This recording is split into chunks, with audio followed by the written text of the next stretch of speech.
All right, vetters, today we are going to be talking about James Fox, Hal Puthoff, and stay tuned to the end because I have a very special surprise. All right, so James Fox has a new documentary out called The Program. It was released back in December. You can find it online. I'll put a link down in the description. No affiliate link. I don't get paid for sharing that, so feel free to use it. And James has been doing a lot of interviews, right? Press. Well, he went on one of my favorite absolute UFO channels that is out there, period. It's called Area 52. It's run by Chris Ramsay. I've had Chris on the show. I'll put links in the description to our interview. It's a 2-part interview. Amazing guy. He, he has a separate YouTube channel with, over millions and millions of subscribers. And he kind of jumped into the UFO field with this second channel called Area 52, which I highly recommend. The production quality is honestly on another level, as you're about to see. So what I'm going to do is play 2 different clips. Well, actually the trailer from his interview and then one additional clip from the interview he did with James Fox. And it's the part about Hal Puthoff and honestly other parts, as you'll see, that is honestly pretty cool. So let's take a look at this trailer from Area 52, talking with James Fox, who is the director of the new UFO documentary, The Program. Oh, crap, my bad. That's not it. Just a joke, y'all. Here we go. I heard about real serious visitation of these so-called, men in dark suits. And then I heard about it like a number of other times. I heard about it with the McMinnville, Oregon case. She got a visit. Then I heard about it with Rex Heflin. He had a visit with these guys in suits. With the 1966 UFO landing at Westall Primary School, science teacher named Mr. Greenwood, and then we found out he had a visit from men in suits, a General Parviz Jafari, and he told me, he was like, the next morning, like the encounter happened in the middle of the night. The next morning, a couple of men from the United States government, I don't know what agency they're from, they were there. Oh my God, here they are again. Let's see, I cover a case in Australia, Africa, South America, Chile, England, Russia, China, Canada, Alaska, across the United States. This is a global phenomenon. Has there ever been a moment where it's just like slipped out of your hands? The alien footage. Of Virginia? Yes. You were that close? We had a hard drive in our hands. You had a hard drive in our hands. See how I can talk about this. I want to talk about this without revealing the details because we're going back. When I walked up to him, I looked him in the eyes, I looked into his soul. I said, I promise you on my life, there is no camera, audio, nothing rolling. This is between you and me, right here, right now. And he looks up at Marco and I and he goes, it happened. Closed the door and off he went. I'm 99.9% sure that I looked directly into the eyes of a gentleman who drove an alien around. I actually have a letter from Spielberg that was written to Larry King about me and my movie. Whoa. Yeah. I don't talk about this that often. You recently got invited into a skiff. Yeah. And I can say, is that the Pentagon? This is as much as because I've been asked not to reveal exactly why I went there because it could interfere with the current investigations that are happening. Mm-hmm. But we're both going after the same footage. Oh, I got one more thing that's really cool. Okay. He said, a little factoid, something you might want to, know. I was like, what's that? He goes, get out of swear town. On my life, that's what he said. And there's probably, some framework outside of the government that really knows what's going on. Like it's... I'm told 20 people. 20? 20. Wow. Globally 20 people. 20. Wow. And that came from someone I really trust. Who's the first guest or witness you would get in front of the camera if they were allowed to break their NDA?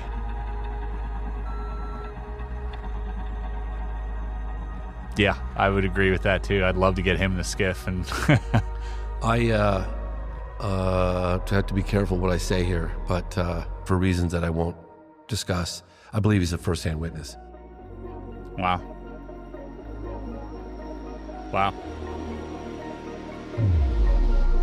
You seen things that if you talk about you go to jail? No, but I could talk about things other people might go to jail. Okay, so what an amazing trailer. As you can see, Chris has this like cool new interview space that he set up for podcasts that he calls the Skiff. Okay, so cool. Great idea. He's so creative, this guy. And honestly, it's the best interview I've seen from James Fox about the program, hands down, period. Better than Rogan, better than that, better than everybody. Now, stay tuned to the end because potentially there could be somebody up at bat with an interview with James Fox that's, may dethrone this. I don't know, Chris. We'll see. Shots fired, right? So anyway, let's kind of break down this trailer here, right? James Fox, Chris Ramsay. There's a lot said in there, right? I've got that letter from Steven Spielberg. We're going to get into that in a second. But what I want to focus on first is, this part about a hard drive that James Fox had, right, with the footage from Virginia and all of that. You see, I interviewed James Fox years ago on another podcast I had before Vetted called The Lone Star Plate about Moment of Contact, which is what that is referring to when he was down there in Brazil investigating the Virginia case. He came so close to getting some footage. I remember him talking about it there and wanting to go back and finish this particular investigation. So take a look. So do you remember the end? Yeah. Oh yeah. Like what we wrote at the end? It's kind of significant, but sure. I was very carefully trying to figure out how I could state that aspect of this case without jeopardizing our initiative. In other words, there were cameras in 1996. There were video cameras in 1996. Therefore, there's stuff there.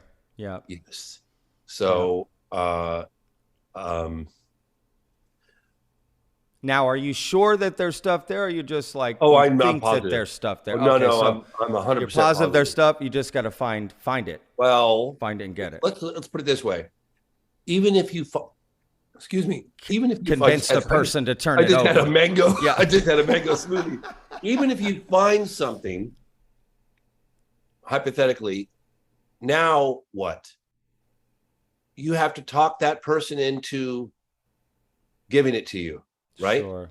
That's probably the tougher battle. Think about that transaction. How does that go down? Sure. You offer they're terrified. Witnesses are terrified. People's lives have been threatened. They'll tell you on camera. They all did. While we were there filming, we had meetings with people that were directly involved with the incident. And we either had meetings scheduled the following day, or we had just met with someone. And the next day, the local military base, as it was calling those witnesses. Oh, we understand. How you doing? Yeah, you still living at the same address? And your family's doing well? Good. Yeah, we heard there's an American documentary film crew in town, and have you talked to them? Have you met with them? Did they reach out to you? Well, we really hope your family. Yeah, no, I'm not kidding you. I was getting spooked, and so and that's just testimony. Now imagine if you have a piece of evidence. Just think about that for a minute. Yeah. Think of the lengths they're going to go to. Think of the lengths the Americans are going to go to make damn sure that piece doesn't get out. So fascinating, right? Now, look, let's get to that letter that Steven Spielberg had sent to Larry King about James Fox, because Chris Ramsay posted it on Twitter, and it's a quick read. So, here we go. Dear Larry, with great curiosity, I watched the documentary you sent over and found it compelling. Personally, I would like to think that we are not alone. And even though I have devoted a generous percentage of my UFOs to extraterrestrial-related themes, I, for one, have never seen a UFO. That is so unfair. I hope you will continue to pursue this topic on your program, and that someday our government will offer a total disclosure about what they know about unidentified flying objects and their true and natural origins. I continue to enjoy watching you and all of your guests. So, look, that's exciting, right? And look, Steven Spielberg has a new movie coming out, tentatively titled The Dish. I think that's going to change, starring Emily Blunt. It's set to come out, I believe, next year in 2026. So look forward to that. He's going to be covering the topic again, right?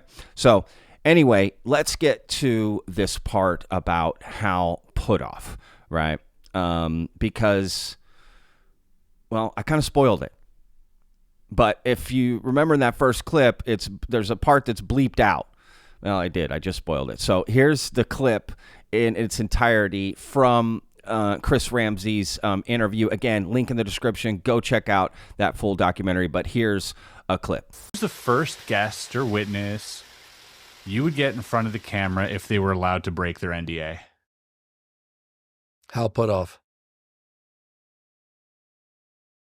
Yeah, I would agree with that too. I'd love to get him in the skiff. And I have to be careful what I say here, but well, let's just say that I believe, and for reasons that I won't discuss, I believe he's a first-hand witness. Wow.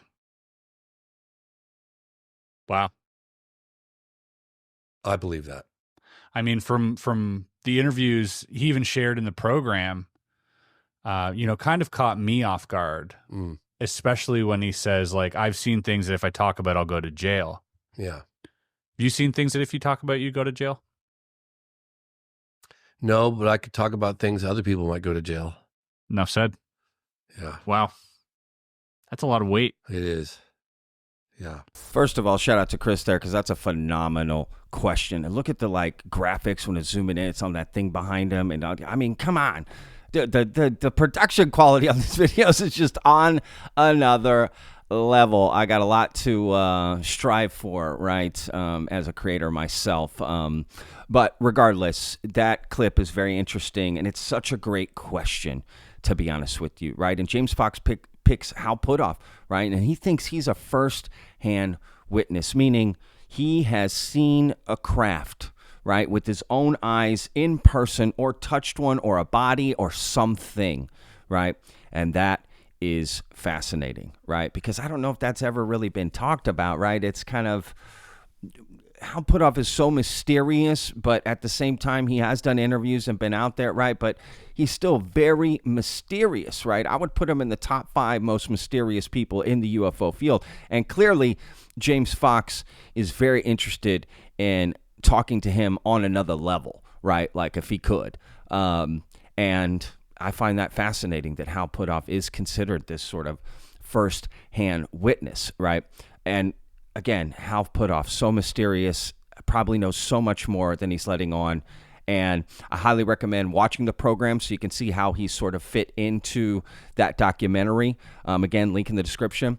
But look what I found on the CIA's website about Hal Puthoff. Harold E. Puthoff, master's degree, PhD, 38-year-old specialist in quantum physics, parapsychology, and paraphysical phenomena, came to SRI, the Stanford Research Institute, in 1972, where he is doing work in the area of lasers and also initiating research in biofeedback and biofield measurements.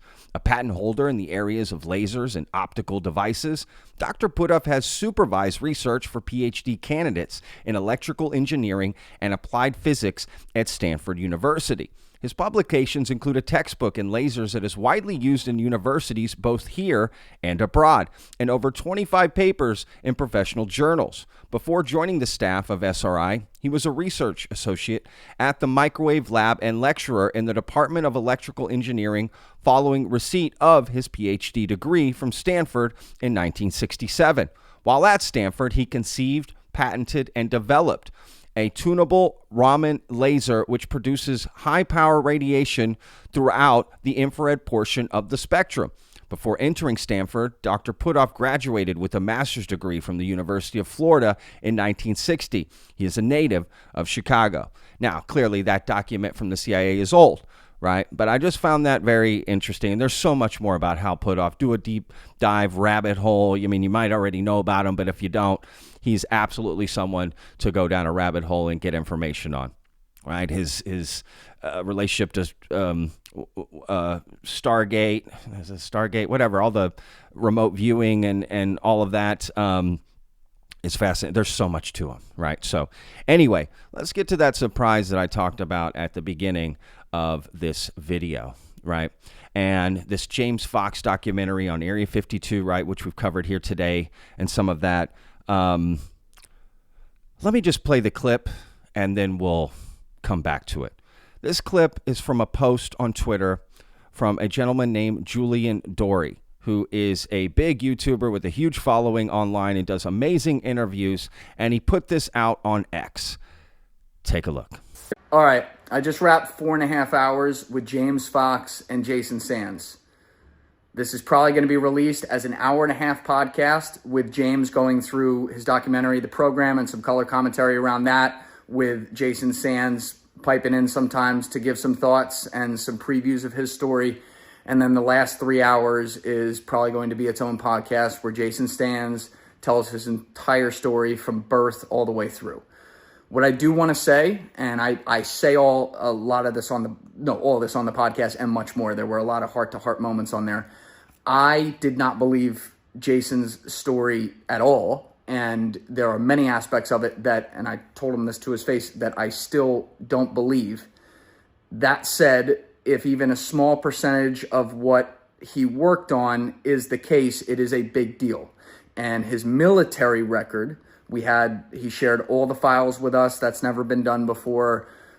James had verified that stuff ahead of time, and we shared that on the podcast. Like, that is real. Where some of the claims come into some of the alien stuff, I understand. Just like me, a lot of you are going to be like, oh my God, come on. But we got to know him as a human being. We got to really, it was a psychological understanding of him.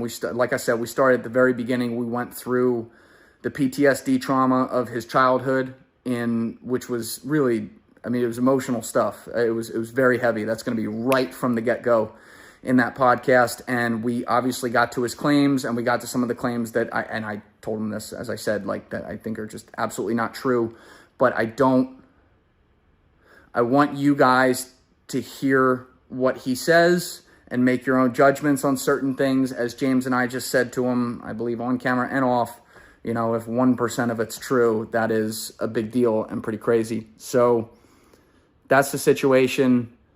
I had a lot of reservations about doing this podcast. I've spoken with a lot of people offline over the past few days because my job is to let people express what they want to say and do it in a way that gives the audience the most information for them to make their own decisions.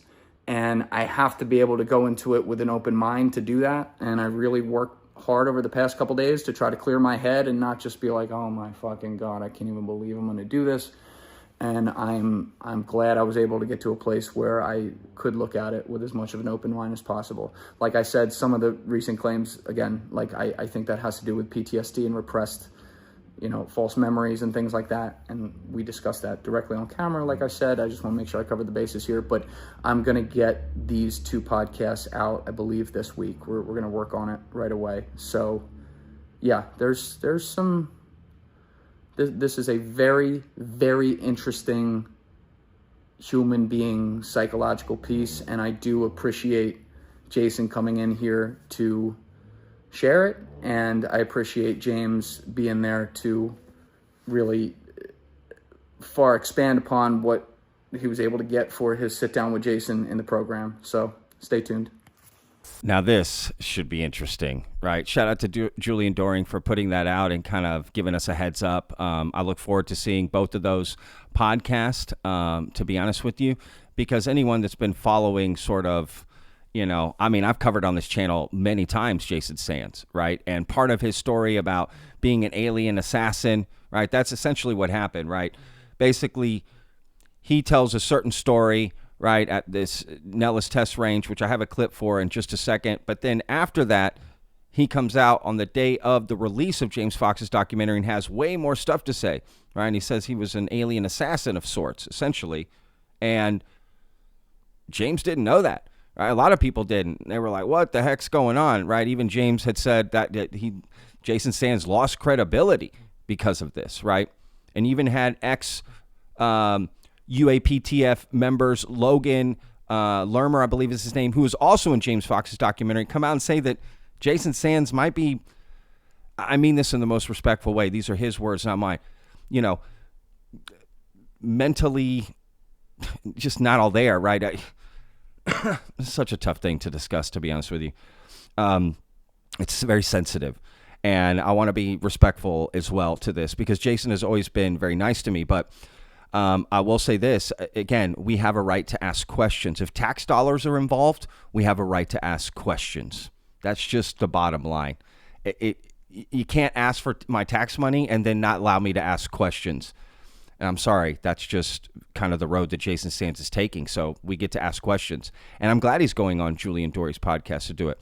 He was supposed to come on Vetted, but that didn't happen, right? Because, see, he had come out. I had put out a video. No one else did, that he did kill aliens. And he said that wasn't true, right? And essentially, it was calling me a liar. Not directly, but indirectly by saying that's not true. But then it turns out months later, he comes out and it is true, right? And I was right the whole time, right? And no one in the community has apologized to me and come back and said anything to me, but they were happy to throw me under the bridge when that happened, right? So whatever. It is what it is in this. And there's been, amongst other things, of drama behind the scenes with Jason Sands and this channel. And Jason had told me he would give me an interview, but he needed to check with James first. And then I see him go do all these other interviews, right? So I felt a little let down because I've been pretty cool about it. But whatever. It's all good. You know, water under the bridge. Jason's allowed to do what he wants with his life, and so am I. That's the bottom line, right?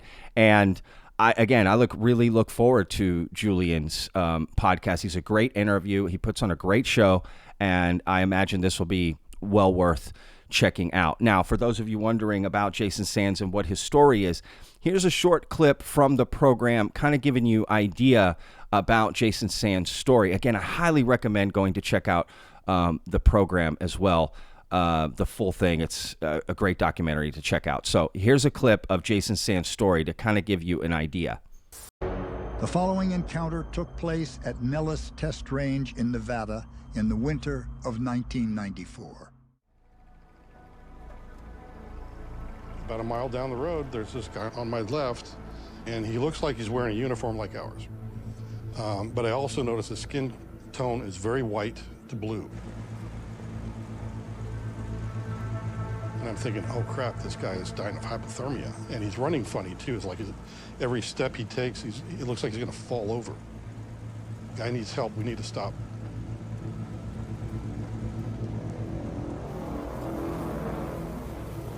As we get closer, I definitely get the idea that he must be suffering from hypothermia because he does have this bluish tint to his skin. I'm thinking, this guy needs medical help. I need to get my butt out of the car and, before he falls down and starts to die. And I'm thinking... In the distance, Sergeant Sands noticed a strange landed craft resembling a helicopter, but he was more focused on the individual in need of help. And then as we slow down and we approach the part where he's, just a few feet away, the guy in the passenger seat screams, "He's got no effing ears."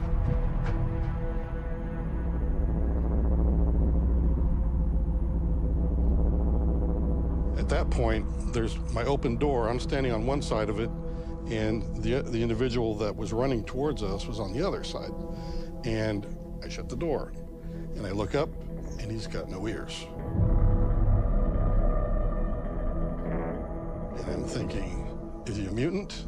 I look at them, they're symmetric. They're just like ours. They got lobes, everything. It's just they're conformed to his head. They're not sticking out like we do. And then I notice his eyes. They're like twice as big. And I'm thinking, he's either not from around here, from another planet, kind of not around here, or this is some sort of a mutant. And he turns towards me, and I get that kind of a snake bite, kind of a fear in my gut, like, oh my gosh, very scared. And then he starts talking to me, and he's speaking a language I don't know, but I'm understanding every word he says, and I don't know how that happened. So there's this telepathic sort of understanding I get from him, but he's speaking a different language. Now, you see, this part of the story is featured, and there's way more to it. It's featured in the program, but it's what Jason started to say apart from that was like, wait, what? All kinds of things, right? So, again, I'll put links in the description to videos I've made about Jason Sands because he has made all kinds of claims, from being an alien assassin, seeing a 30-foot Anubis Egyptian out in the desert, all kinds of other claims besides this Nellis test range claim, right? Which that's the only thing James featured in the program. So again, a lot of links in the description for today's video, but just a lot of context, right? A lot of stuff to check out. So one thing I do want to mention is that there's a gentleman that I just did an interview with that'll be coming out shortly. He goes by the Average Chris online. And up until now, he's just been known as a veteran, right? A former military service member, right? Well, on my podcast, he said it one or two times before, but we start off with the bang, right? That will be coming out soon, and you'll learn more about this guy because there's more to meets the eye with Chris in a good way, in my opinion. But he held a space recently on Twitter and invited Jason Sands to that space because he had people there that had worked with Jason Sands, right, directly back in the 90s.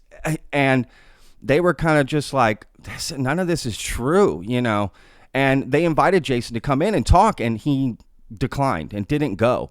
And people were kind of attacking Chris, saying, how dare you? I was like, well, I was there. The whole space was completely respectful. And again, Jason Sands is going to Arrow, trying to testify to Congress, making moves behind the scenes. This involves tax dollars. We get to ask questions. I'm sorry, you don't get to do that, and we don't get to ask questions. And then you're trying to influence UAP legislation, right, to get laws passed. Again, this costs tax dollars. So anyone saying we shouldn't question Jason Sands, I'm sorry, tax dollars are involved. We get to question, we get to ask questions. It's that simple. It's that simple. I'm tired of hearing that, to be honest with you, not asking questions. Then don't involve tax dollars. Go write a book. You know what I'm saying? That's just the bottom line. That crosses into a different threshold the moment you're trying to involve the American government with your story. And Jason is also claiming a lot of his experiences come at the expense of tax dollars. He was in programs. Hey, guess what pays for that? Our taxes. So yes, we get to ask questions. Knowledge you received through money, sent by over 300 million Americans. Yeah, we get to ask questions. I don't see why that doesn't fit through people's heads, right? So anyway, I'm going to put a link down in the description of that space that was held, and you tell me how respectful that was. But there are people that are trying to counter Jason's story. And again, I thought Jason should have showed up, you know what I mean, and face the music, right, and kind of answer some questions from veterans. It was very respectful. No one called names. No one was screaming. No one was volatile. It was so respectful. And again, we should be allowed to ask these questions. So again, all those links in the description. Go check it out. Please check out the Chris Ramsay interview with James Fox. Amazing. Again, like I said, the best one that's out there. And then Julian Dory's got this bombshell of an interview coming out, right? So I look forward to that as well. And please go check out my interview with James Fox that I did on my other podcast, The Lone Star Play, if you want to find out more about Moment of Contact. And I reached out to James through messages to see if I could get him on Vetted. I haven't heard back. I know he's busy, so I hope he does respond at least, and I hope he does come on, because I just want to have a conversation. I hope James remembers that first interview that we have. I've always been respectful on this podcast. I don't call people names, but yeah, I want to ask questions. I don't see anything wrong with that. Right? I just don't see anything wrong with asking questions, especially if I do it in a respectful way, a polite way, right? I consider this show like my house. So if I invite you into my house, I will be respectful to you. It's just not my thing, right? I don't do gotcha interviews. I don't hit pieces, nothing like that. But we should be allowed to ask questions. If this is a reality shifting truth that we're seeking, how can we not be asking questions about that, right? All right, guys, let me know what you guys think in the comments. We'll see you guys on tomorrow's video. I've got quite a few interviews coming out this week that I can't wait for y'all to hear. So we'll see you guys on tomorrow's video. Remember, every day's a gift, y'all. Peace. I live inside my own world of make-believe. Kids screaming in the cradles, profanities. I see the world through ice covered in ink and bleach. Cross out the ones who heard my cries and watched me weep.